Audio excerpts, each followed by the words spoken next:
Hello students, welcome to my channel. I am Nitesh, your maths teacher. अभी तक हमने number system के बारे में जितना भी किया है मैंने आपको बताया था। सबसे पहले वीडियो में मैंने आपको बताया था पूरे नंबर सिस्टम के बारे में। उसके बाद मैंने कुछ क्वेश्चंस आपको दिए थे।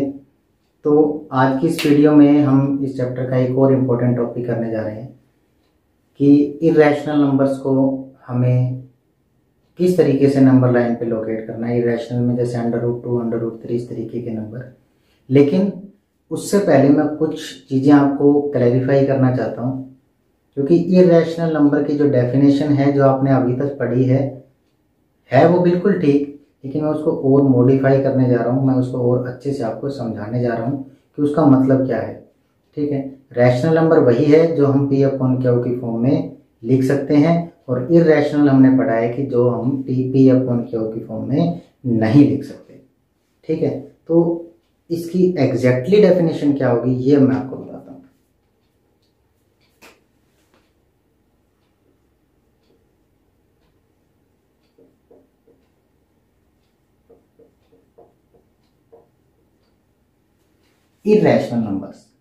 Irrational numbers are those numbers which are non-terminating and non-repeating.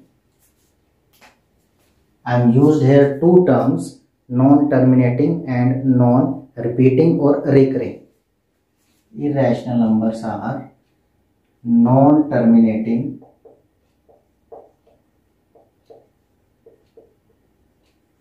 and non-recurring.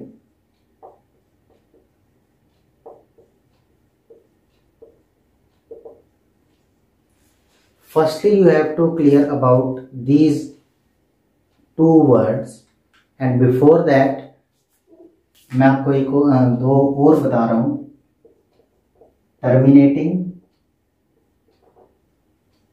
और रिकरिंग। अब ज्यादा बेटर समझ पाएंगे। अब टर्मिनेटिंग नंबर वो होता है, अब जैसे मान लिया मैंने किसी नंबर को डिवाइड किया और वो कहीं ना कहीं खत्म हो गया, स्टॉप हो गया, जैसे 4/5। ठीक है, इसको अगर मैं डिवाइड करूंगा तो ये आपका आंसर आएगा 0.8। ये है आपका टर्मिनेटिंग नंबर, यानी कि जो नंबर डिवाइड करने के बाद चाहे पॉइंट से पहले चाहे पॉइंट के बाद कहीं पर भी खत्म हो जाता है, कहीं पर भी स्टॉप हो जाता है, then the number is called the terminating number. उस नंबर को क्या कहेंगे? Terminating number. ठीक।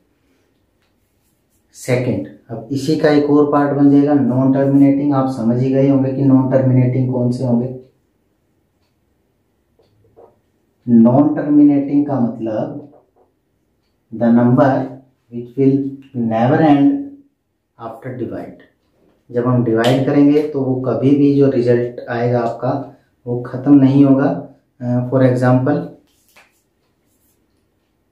10/3, आप इसको डिवाइड करेंगे ये कभी भी खत्म नहीं होगा, ये चलता ही रहेगा। जैसे 3.333 ऐसे चलता ही रहेगा, इट विल नेवर एंड।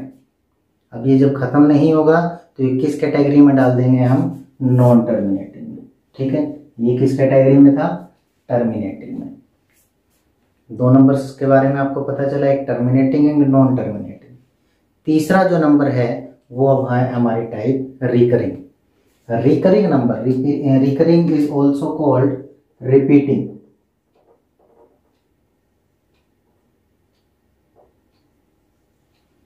ठीक है, रिपीट करना। अब समझ ही गए होंगे रिपीट करने का मतलब, जो नंबर आप डिवाइड करने के बाद कहीं ना कहीं कोई ना कोई रिजल्ट उनका रिपीट हो रहा है। कैसे? जैसे मान लिया this one 3.3333333 and so on. अब ये चलता गया, अब जब ये चला तो ये रिपीट हो रहा है, तो ये किस कैटेगरी में, ये किस टाइप का नंबर है? ये नंबर है नॉन टर्मिनेटिंग एंड रिकरिंग। ठीक है, नॉन टर्मिनेटिंग एंड रिकरिंग। इसका और कोई एग्जांपल अगर आप लेना चाहें, जैसे मैंने एक एग्जांपल लिया आपका 73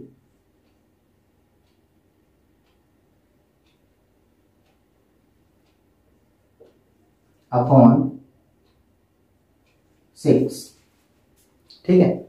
73 अपॉन 6, देखते हैं क्या आएगा। ये आएगा आपका 1 2 पॉइंट, ठीक है। 12 6 जा कितना होता है आपका 72, तो 1 इसका रिमाइंडर बचेगा, फिर 1 रिमाइंडर बचेगा तो 1 आएगा, ठीक है। 1 4, फिर ये 6 होगा, फिर 6 होगा, फिर 6 होगा, फिर 6 होगा, ये चलता रहेगा इस तरीके से, ठीक है। तो ये भी क्या होगा, नॉन टर्मिनेटिंग और रिकरिंग नंबर, ठीक है। अब 1 और 6, अब देखिए पहला नंबर ये आया, लेकिन उसके बाद जो 6 जो है ये रिपीट होता जा रहा है, कभी भी खत्म नहीं हो रहा, ठीक है। तो इस तरीके के जो नंबर होंगे ये हमारे किस कैटेगरी में आएंगे, ये रिपीटिंग में आएंगे और नॉन टर्मिनेटिंग में आएंगे, ठीक है। तो 3 चीजें आपको अब हो गई हमारी, टर्मिनेटिंग जो डेसिमल के बाद खत्म हो जाए, नॉन टर्मिनेटिंग जो डेसिमल के बाद खत्म ना हो, रिकरिंग जो डेसिमल के बाद रिपीट कहीं ना कहीं कोई ना कोई डिजिट रिपीट करती रहे, ठीक है। और ये जो रिपीट है ये जरूरी नहीं है कि सिंगल डिजिट ही हो, कोई भी हो सकती है। जैसे मान लिया मैंने आपको एक एग्जांपल दे दिया 12.452 452 452 and so on, 452 bar bar continuously repeat हो रहा है, तो ये भी नंबर कौन सा होगा, इसी कैटेगरी में। आप इस तरीके से देख रहे हैं 3 डिजिट्स बार बार रिपीट हो रही हैं, ठीक है। तो ऐसे नंबर किस में होंगे, हमारे रिकरिंग और रिपीटिंग में, ठीक है। अब जो है हमारा चौथा नंबर, चौथी कैटेगरी, मैं इसको रब कर रहा हूं,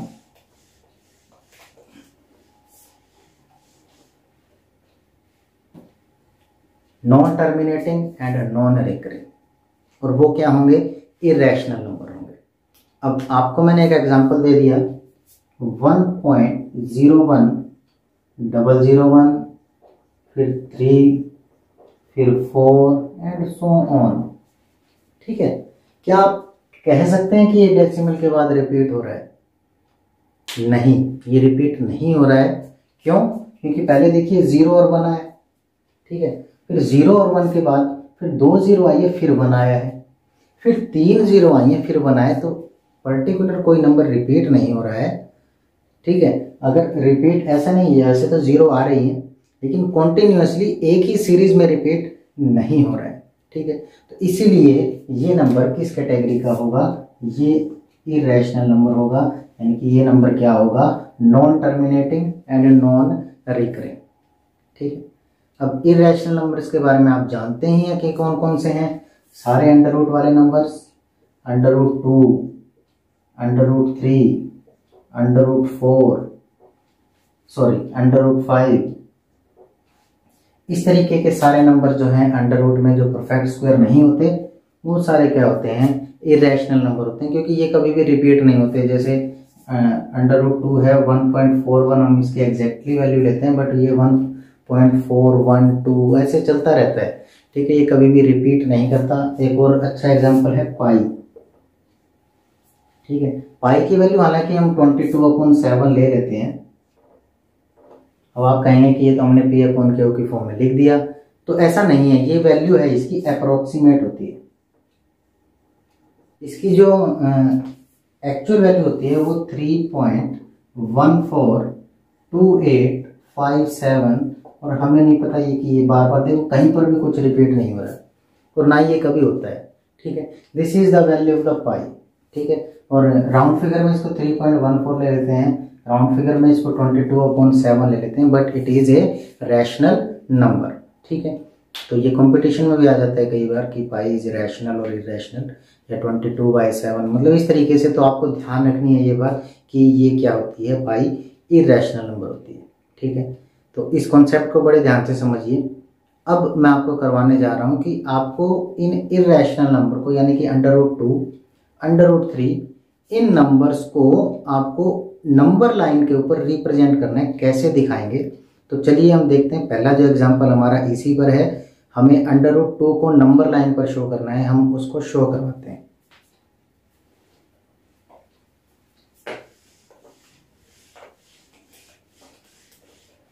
तो फर्स्ट एग्जांपल है आपका, locate under root 2 is on number line.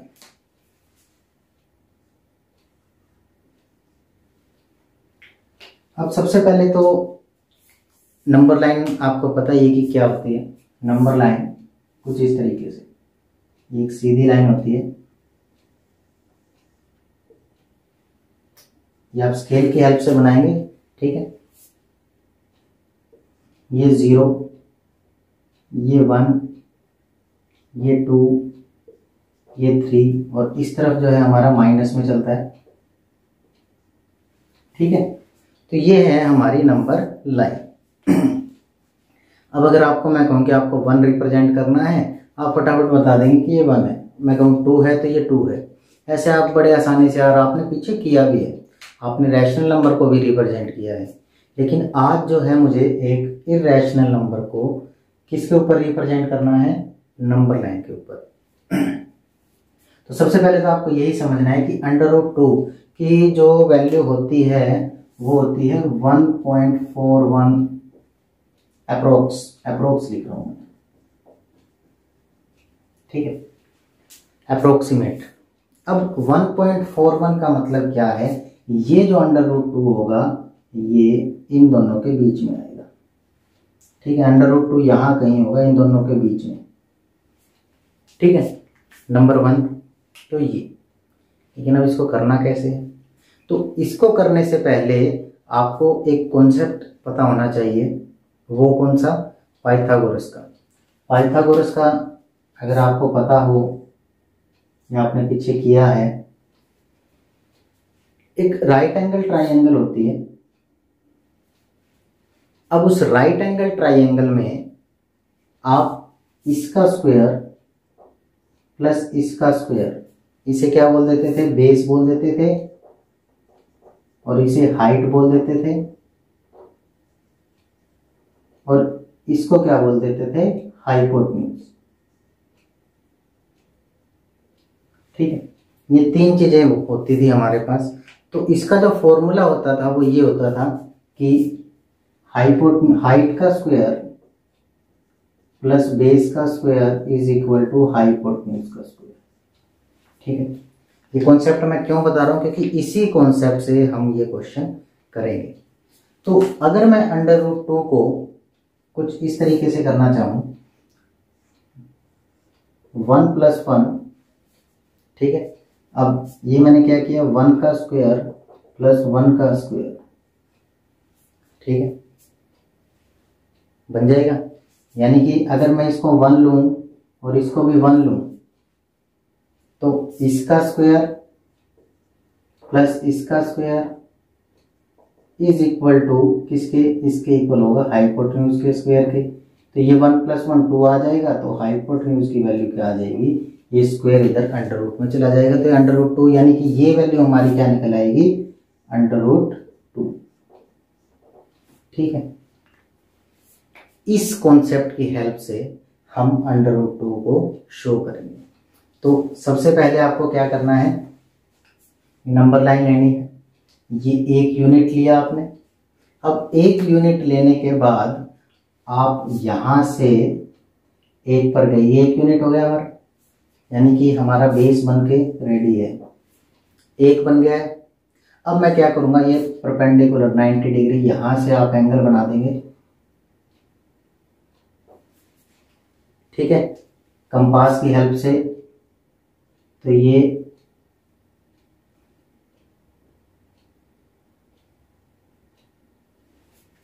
ठीक है, ये सीधी बनेगी जब आप बनाओगे। ये कंपास से बिल्कुल सीधी आएगी, सीधी बनेगी कंपास और स्केल की हेल्प से। अब आपको क्या करना है?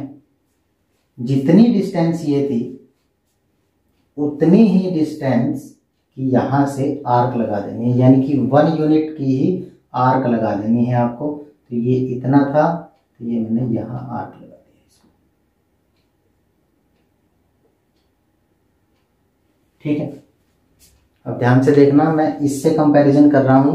बेस 1 बन गया हमारा, बेस 1 बन गया, हाइट हमने बना ली। अब मैंने क्या किया? इसको ज्वाइन करवा लिया,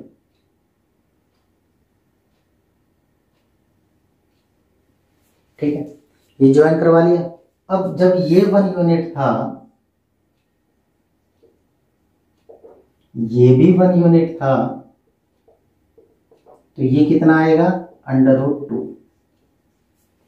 ठीक है, √2 तो हमने निकाल लिया, लेकिन हमें इसको किस पे रिप्रेजेंट करना है, लोकेट करना है नंबर लाइन के ऊपर। तो इसके लिए हम क्या करेंगे, यहां से यहां तक कंपास की हेल्प से, यहां से यहां तक आप कंपास खोलेंगे और कंपास की हेल्प से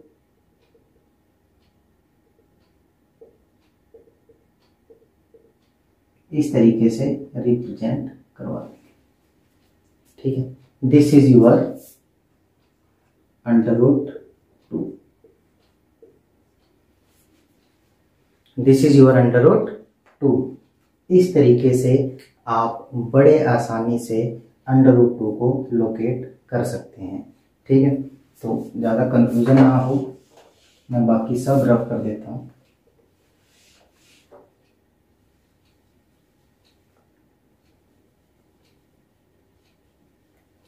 ठीक है, दिस इज यूर √2। तो इस तरीके से आपको ये एग्जाम्पल करना है। नेक्स्ट एग्जाम्पल की तरफ बढ़ते हैं कि नेक्स्ट एग्जाम्पल क्या है। उसमें हमें √3 को लोकेट करना है। तो हम क्या करेंगे, देखते हैं कि उसको कैसे कर रहे हैं।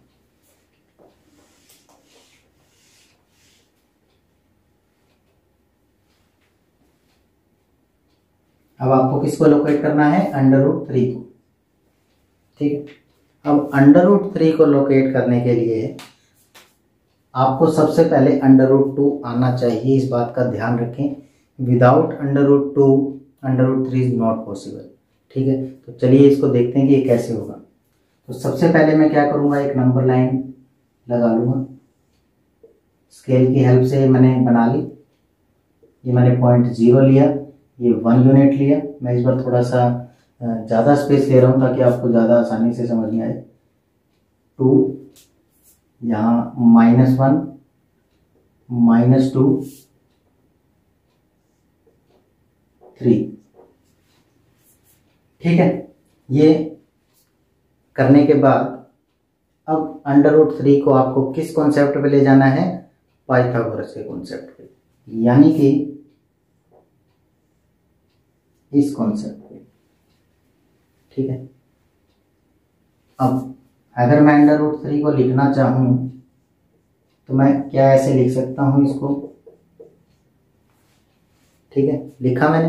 तो मैंने क्या किया, ये 1 का स्क्वायर प्लस √2 का स्क्वायर आगे, यानी कि अगर मैं इसको 1 लूंगा, इसको √2 लूंगा, तो 1 का स्क्वायर कितना होगा 1, √2 का स्क्वायर कितना होगा 2। ठीक है, ये आ गया 1 + 2 3, ये होगा हाइपोटेन्यूज का स्क्वायर। तो स्क्वायर के बाद √ करेंगे तो ये आपका √3 लोकेट हो जाएगा। ठीक, ये है √3, यानी कि हमें 1 यूनिट ये चाहिए, फिर हमें √2 चाहिए, और उसकी हेल्प से हम बड़े आसानी से इसको कर लेंगे। ठीक है, तो इसको कैसे करना है देखिए, समझिए।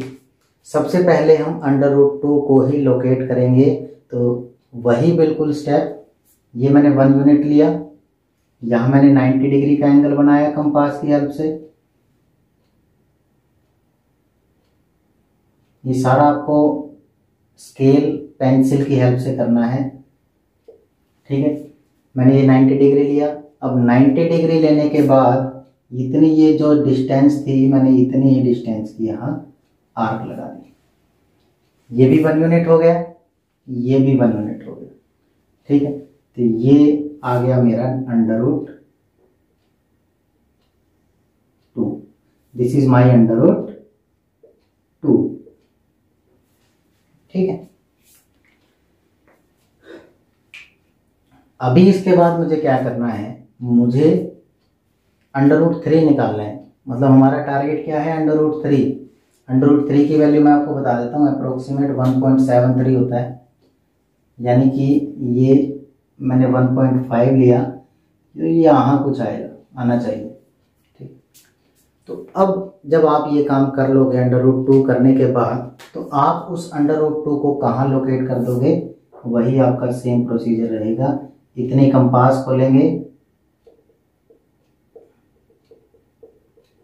और यहाँ आपका आ जाएगा √2। This is your √2।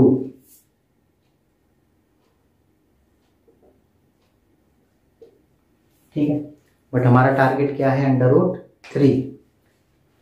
अब मुझे क्या करना है, अब ध्यान से देखिएगा, हमारी जो ये डिस्टेंस है,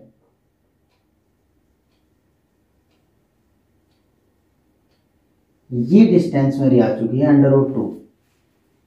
ठीक है, ये डिस्टेंस √2 आ गई। अब मैं यहां से जो आपका √2 पॉइंट है, यहां से 90 डिग्री का एंगल इस पे बना दूंगा। ठीक है, ये मैंने 90 डिग्री का एंगल बना दिया। ठीक है, ये √2 हो गया और ये मैंने 90 डिग्री कर दिया। और अब मैंने क्या करना है, 1 यूनिट √2 मैंने अब नीचे ले लिया, इतनी सी बात है। √2 मैंने नीचे ले लिया और 1 को मैंने यहाँ लेना है। तो यहाँ √2 ले लिया मैंने। अब 1 यहाँ से इतनी ही इसकी आर्क लगा दी। This is your √3। कौन सी? ये वाली।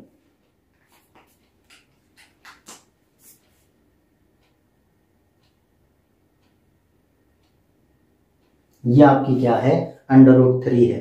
ये डिस्टेंस क्या है? √3। ठीक है, बट हमें इसको कहाँ लोकेट करना है? हमें इसको लोकेट करना है नंबर लाइन पर।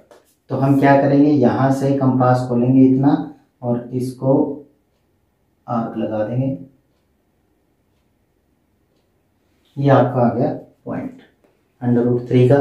तो क्या करेंगे, वही सर्कल करेंगे और यहाँ रिप्रेजेंट कर देंगे। ये मैंने सारा रफली बनाया है। आप इसको पेंसिल से, स्केल से और कंपास की हेल्प से करेंगे तो ये बड़ा इजी बनेगा और इसमें कोई आपको मुश्किल नहीं आएगी।